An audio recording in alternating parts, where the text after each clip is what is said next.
everyone, and welcome back to our podcast on anxiety. This will be session 4.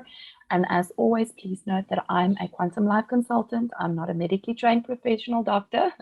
Should you display any worrying symptoms, please visit a doctor to assist you. This podcast is not for diagnosis or for treatment. Okay, let's get started. So let's do a quick recap of session 1, 2, and 3. Anxiety is a response. It's a response to what? Stress, environment, lifestyle, our epigenetic markers. The response happens in the place of a fight, flight, and freeze reaction. And prolonged exposure to this reaction will then cause an amygdala hijack, which will then cause anxiety that either comes from the womb, babies, toddlers, children. If you do not deal with it, grown-ups. Okay, so let's move forward. What do you need to avoid if you are someone that is anxious, or your child is anxious, or your spouse is anxious? Okay, so first of all, you need to avoid high sugar foods. In general, just even if you don't have anxiety, avoid them. Okay, so the high sugar foods really are crippling to your body and to your mental health.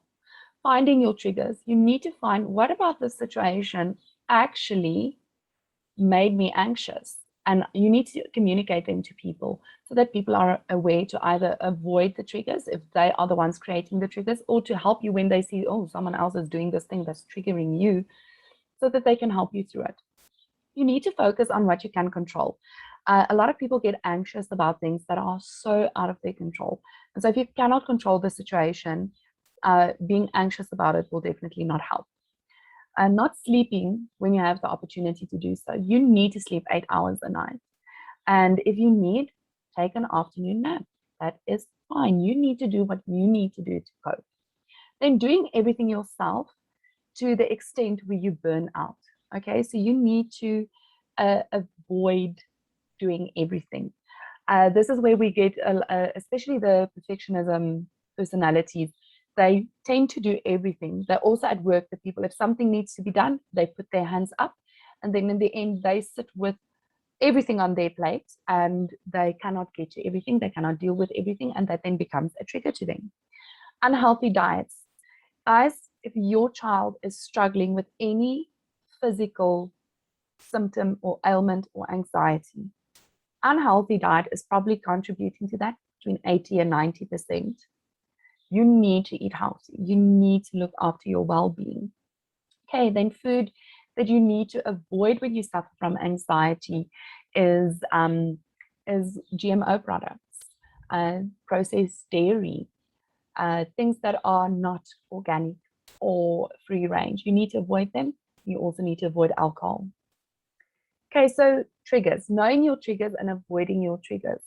A lot of people are triggered by their own thinking, overthinking the situation, overthinking what happened now, what could have been, what could have happened, what could have been said.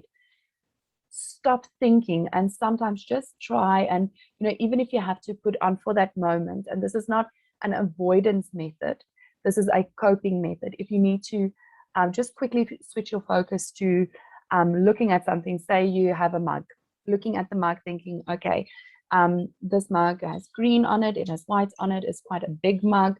I hold it like this, and just saying to yourself, okay, think about something else. Another thing that's an amazing tool that I use is when I tend to overthink something, I say, I take this thing that I'm thinking about and I'm throwing it out of my mind. I throw it out of my memory field. I no longer want to think about it. Sometimes I have to throw 3 or 4 times. And sometimes you cannot do it immediately because you might be in a conversation or something.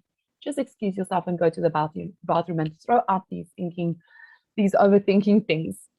Another trigger is toxic people, especially if you are surrounded by people that are either narcissistic or have narcissistic traits, or people that are abusive, psychopaths, high-functioning sociopaths, and narcissists are often the one leads into the other. And just people that you feel like, it's just always draining you, especially if you are already triggered. Don't go into an environment where you feel unsafe. Examination periods for children and grown-ups are big triggers. Reminders of past traumas, being confronted with a person from your past that is connected, even if it is just in the furthest way possible to your trauma. Places where you feel trapped, Large crowds often are triggers for people, especially with social anxiety. And then family, especially if the family is where the abuse took place, if the abuse came from your home, being around your family can trigger you. Also, just growing up with people and siblings, we are all different, and so we might trigger each other in any way because we are just different, and so that might also cause some anxiety. Okay, so let's say now you are anxious.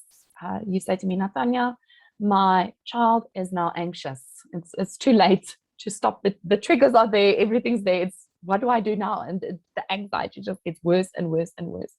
So your first line of defense as a spouse or as a parent or as a caring friend is to get them to communicate. You need to get them to talk them through the situation. What triggered you now? Why are you anxious? What is making you feel anxious? What is making you feel worried? What are your concerns? And remember, when someone communicates it to you, the last thing you need to say in that moment is, oh no, man, it's not that bad.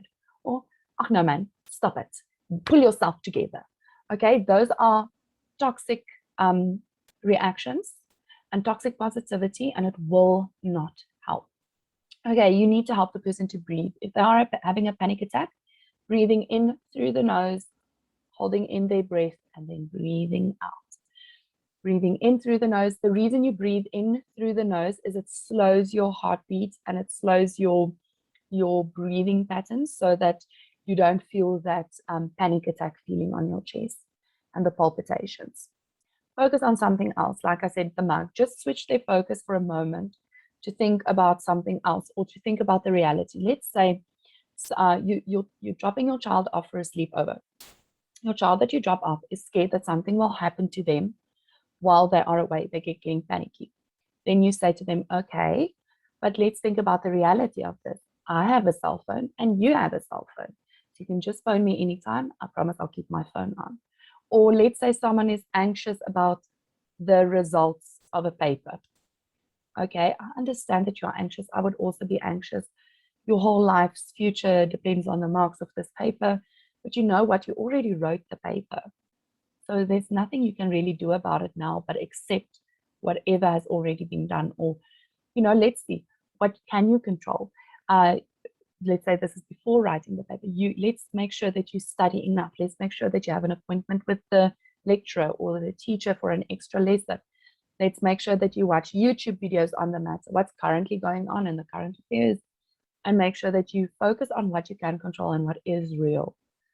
Okay, then obviously, to find the trigger, if you're already aware of the trigger, that the trigger for the anxiety has already been triggered, get the person away from the trigger. If the trigger for anxiety is a dog, then lock the dog away. Don't keep the person around the dog. Get them away from the dog. Okay. Try to focus on what is the evidence. A lot of things, like I said, we think ourselves into anxious situations. And so we need to ask ourselves, is there any evidence that this person is mad at me except for the fact that they've read my message and have not replied? No. So let's assume the best and let's just hope this person is really busy. And this has happened to me so often. When you message someone and they read it and they don't reply, sometimes they were busy replying, someone phoned them and they just went on with their day. Okay, so they must also ask themselves, is this the truth? Is the anxious feeling that I'm having, is it a truth or is it just my experience? Just because it's your experience doesn't mean it's invalid. It just means that it's not the truth. So you need to switch your focus to the reality. Focus on what is going to plan. So if things are getting out of control and you need to meet a deadline and everything's going wrong, focus on what has been working and what is currently working. You can always do a happy song and a happy dance. This is amazing to do with children. Help children to go to a happy place, talk them into a place where I'm calm, I'm grateful. Look at this house that we have. You have your own room. You have a bed. Focus them on things that are happy. PMR is progressive muscle relaxation tension. That's why hugs help. Doing clenching exercises with your toes and your hands also help. And validate their feelings. Even if you don't understand why they're anxious and you think to yourself, this is the craziest thing I've ever heard, you need to validate their feelings because their experience is real. Okay, so that's when people are already in anxiety. Let's say you're not anxious, you're calm. How do you maintain that calm feeling? Do you need to point out progress? Tell your spouse, I'm aware, do you realize that you haven't been anxious in a week? I'm so proud of you. Control your thoughts. I'm so sorry if you're hearing the lightning. The weather is coming closer. Control your thoughts, okay? Make sure that if you start going into a trigger pattern of thoughts, stop it immediately. Have self-control over your thoughts. You can do that. Okay, then ask yourself, is this realistic? Is this way out thing that I'm scared will happen? Is it a realistic thing? Keep to a routine. Wake up a certain time of the day and go sleep a certain time of the day. The best thing is to be in bed by 9, sleep before 10, wake up between 5 and 6. That's the best routine you can keep. And then validate feelings again and confront the fears in controlled situations. If you are scared of dogs, then maybe introduce the child to a puppy first, because a puppy will not bite. Okay, so you cannot avoid all of your triggers. You cannot avoid all of the situations where you are anxious in, but you can expose yourself in a controlled way to the situation. Avoidance is not the answer for everything. Going to school is an anxious situation. Does that mean I must now stop going to school? No, of course not. You need to find out what about school makes you scared and confront that aspect little by little, step by step. Okay, thank you so much for this session and joining me. I appreciate it so much. And then I hope you have a lovely day and I see you next time.